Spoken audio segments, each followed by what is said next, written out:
हाँ मित्र, ये अध्याय के शीर्षक है जनतनी का है सेवा में तेज सक्रिय शामिल। तो एकरा बारे में ज्यादा से ज्यादा जानकारी खातिर रुआ हमरा संगे आपन पवित्र शास्त्र बाइबल निकाल ली। दूसरा तिमुथियुस के पत्री 2 अध्याय के 1 पद एह तरी से बता रहा बा, ऐसे हे हमार बेटा ओह अनुग्रह में जवन की प्रभु यीशु मसीह में बा बलवंत होखा। प्रिय मित्र, तिमुथियुस सांसारिक रूप से पौलुस के बेटा ना रहन, ऊ पौलुस के आत्मिक बेटा रहन, काहे कि ऊ पौलुस के सेवकाई के द्वारा ही प्रभु किने आयल रहन और इस सेवकाई में कदम रखले रहन। एगो प्रभु के बच्चा परमेश्वर के परिवार में विश्वास के द्वारा जन्म लेला। मित्र, तो एकरा बारे में और ज्यादा से ज्यादा जानकारी खातिर रुआ हमरा संगे अपना पवित्र शास्त्र बाइबल में देखी। पहला पत्रस 1 अध्याय के 23 पद, काहे कि तू नाशवान ना वरन अविनाशी बिया से अर्थात परमेश्वर के जीवित तथा अटल वचन द्वारा नया जन्म प्राप्त कइले बाड़ा। मित्र, तिमुथियुस परमेश्वर के परिवार में बाड़े, ऊ परमेश्वर की संतान हवे। इसे पौलुस कहलन, तू ओ अनुग्रह से जौन की मसीह में बाणे बलवंत हो खत जा। हम यह पद की बहुत ही पसंद करीना। मित्र, यदि रुआ सोचतानी कि रुआ अपना आप में होके मसीही जिंदगी जियतानी, तो रुआ के बहुत ही निराशा के सामना करे के पड़ी।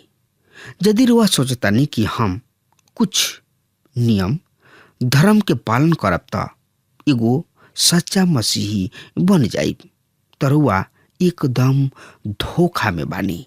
पौलुस कोनो नियम ना देले, ना ही परमेश्वर के वचन ही कोनो नियम के बतावेला कि ऐसे मसीह परिपक्व जिंदगी जिए।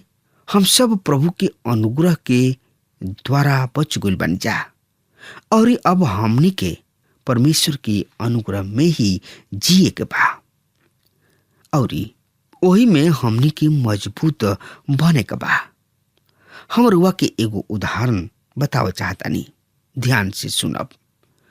जब हम छोट रही तो हमार बाबू काम के खातिर बहुते ज्यादा बहरी जाइल करत रहन और हमरा खातिर कुछ निमन बता के जात रहन कि तू ए तरी से रही है और एने ओने मत घूमी है, पढ़ाई ठीक से करी है। जब हम यहाँ पर नहीं खी, वो सब नियम में से कुछ के पालन करत रही और कुछ के ना। हम एक खाली लकड़ी काटत रही और हम ऐसा जगह पर गोनी जहाँ पर बहुते भीड़ रुख रहे, वहाँ पर हमारा लकड़ी काटे के रहे और वहाँ पर हम बहुते आनंद कैनी। लेकिन हमार बाबू कुछ और नियम देले रहन जौना के हम पूरा ना कैनी। हमरा संडे स्कूल जाए के रहे, हम अपना आप से कबो ना जात रही संडे स्कूल में।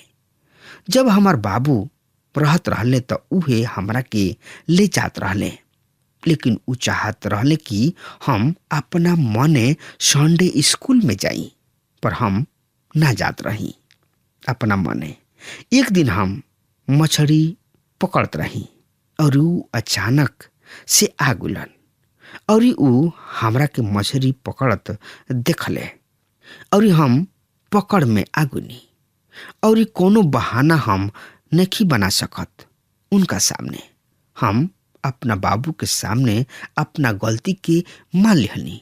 मित्र, प्रभु के अनुग्रह से उ हमरा साथ बहुत बढ़िया से रहन। हम घर में आईनी और हमरा से बाबूजी बोलले, बेटा हम तोहरा खातिर एगो चॉकलेट के पैकेट ले आइल बानी, ले ला। हम ले लिहनी और बहुते खुश भइनी। हम उनका स्वभाव के लाभ उठौनी। जन्नी नु हम उनका स्वभाव के लाभ उठौनी, काहे कि हम उनकर बेटा रही। जब हम 14 साल के रही तबे हमार बाबूजी मुँह गइलन, लेकिन अभी हमरा किने स्वर्गीय बाबू जी बाड़े और हम उनकर अनुग्रह के दिन हर दिन पाई न जा। जब भी हमरा साथ कोनो गलत बात होला, हम उनका किने जाइना, उनका से प्रार्थना करिना। हम प्रभु यीशु मसीह के संतान हई। एकरा से बढ़ के हमरा खातिर औरी कौन बात हो सकता।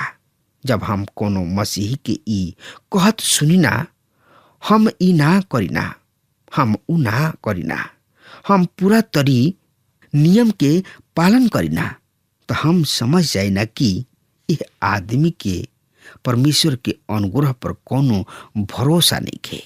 एकर नैया डगमग बा।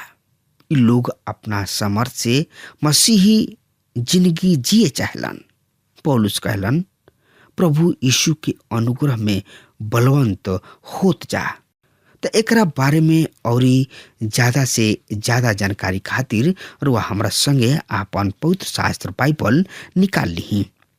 दूसरा तीमुथियुस के पत्री 2 अध्याय के 2 पद एह तरी से बता रहल बा, औरी जवन बात तू बहुत से गवाह सब के सामने हमरा से सुन ले बाड़ा, ओकरा के ऐसन विश्वास जोग मनुष्य सब के सौंप द, जौन की दूसरा सबके भी सिखावे के जोग होखे।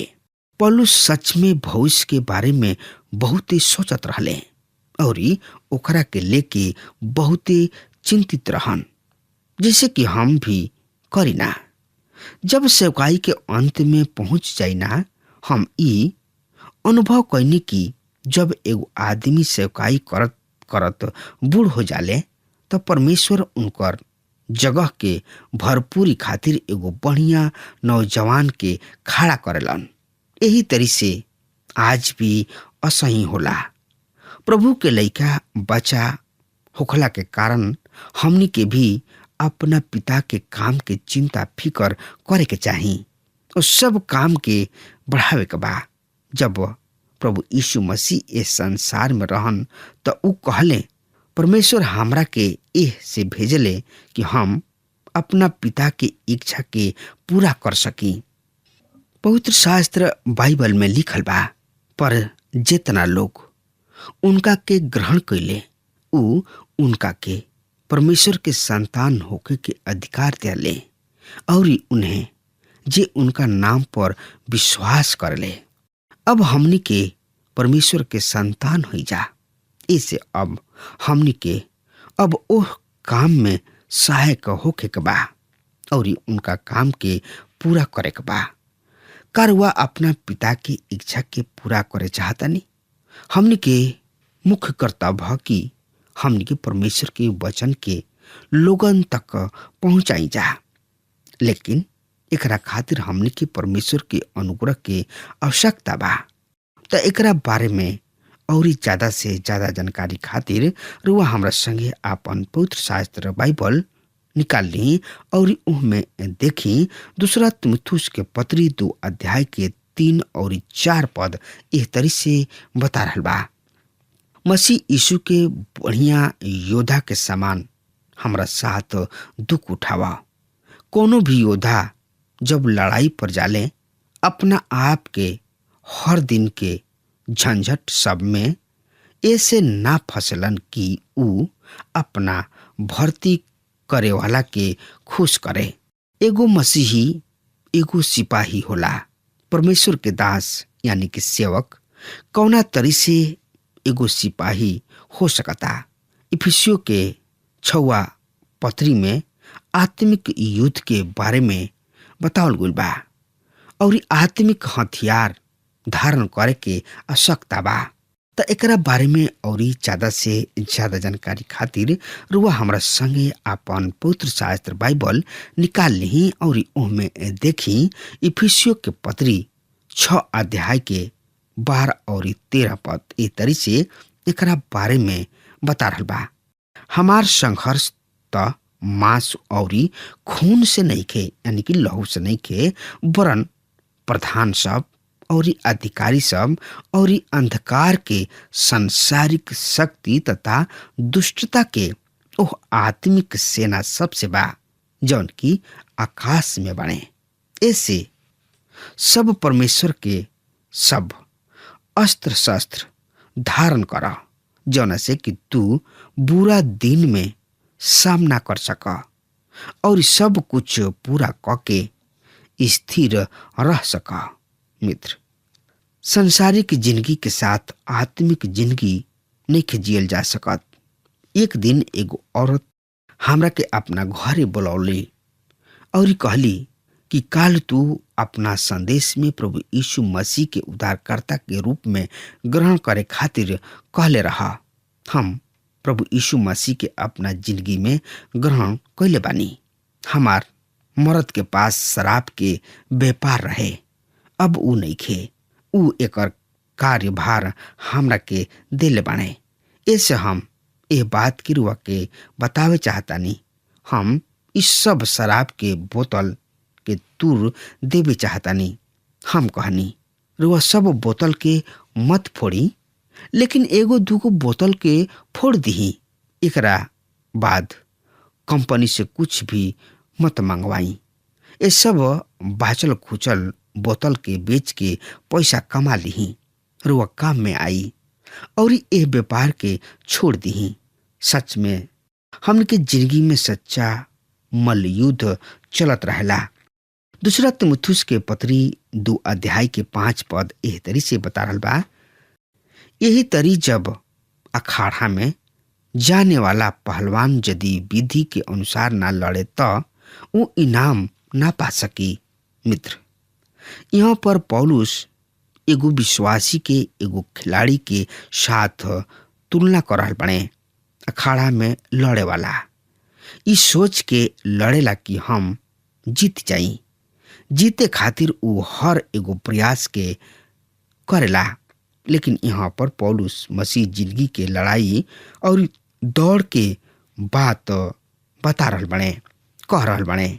मित्र, तो एकरा बारे में और ज्यादा से ज्यादा जानकारी खातिर रुआ हमरा संगे आपन पवित्र शास्त्र बाइबल में देखी और उनमें निकाल ली फिलिपियो के पत्री 3 अध्याय के 14 पद एह तरी से बता रहल बा।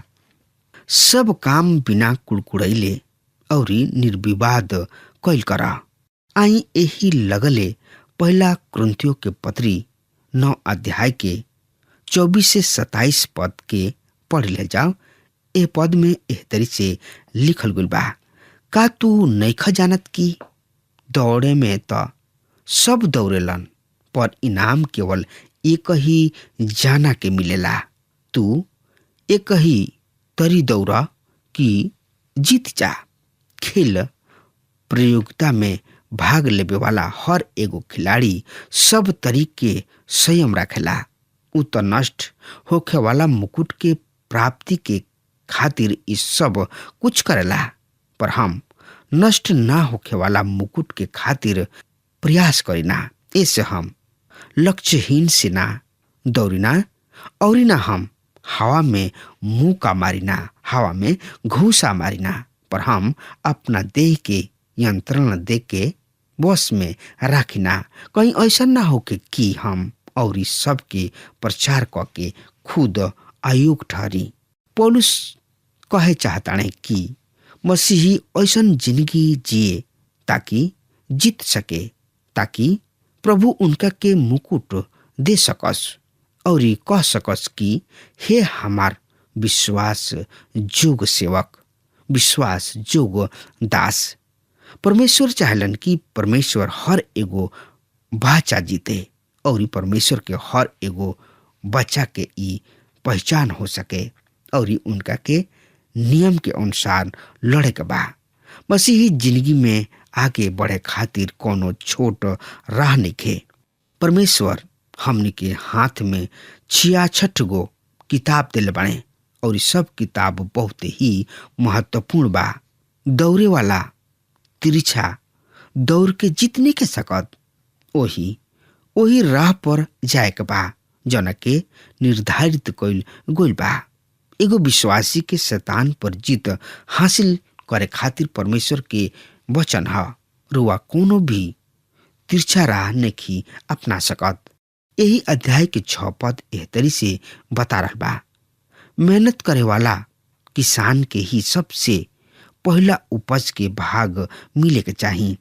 मित्र, कटाई से पहले परमेश्वर के वचन के बुआई कईल बहुत ही जरूरी बा।